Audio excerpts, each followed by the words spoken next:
বুদ্ধ আর ভুতুম।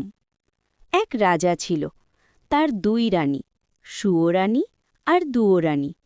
সুয়োরানীর ৭ ছেলে, সবাই রাজপুত্র। কিন্তু দুয়োরানীর কপালে জুটল এক অদ্ভুত সন্তান, একটা বানর আর একটা প্যাঁচা।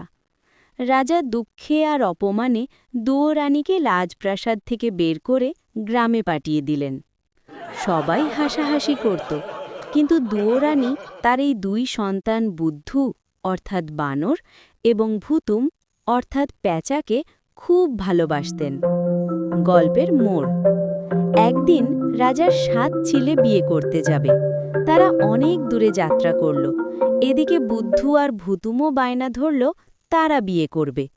সুয়োরানীর ছেলেরা যখন রাজকন্যাদের নিয়ে ফিরল, বুদ্ধু আর ভুতুমও নিয়ে এলো দুই অপূর্ব সুন্দরী রাজকন্যাকে।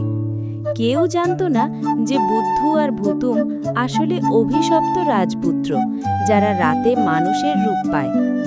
একদিন রাতে যখন রাজপুত্ররা তাদের পশু পাখির খোলস ছেড়ে মানুষের রূপে রাজকন্যাদের সাথে কথা বলছিল, তখন দুয়োরানী চুপি চুপি সেই বানরের চামড়া আর প্যাঁচার পালক আগুনে পুড়িয়ে দিলেন।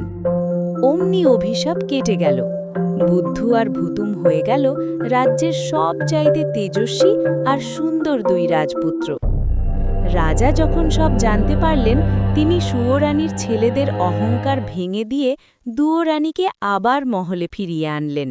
আর বুদ্ধু ভুতুম তাদের সুন্দরী স্ত্রীদের নিয়ে সুখে রাজত্ব করতে লাগল। গল্পের শিক্ষা: বাইরেটা দেখে কাউকে বিচার করতে নেই, আসল গুণ লুকিয়ে থাকে ভেতরে।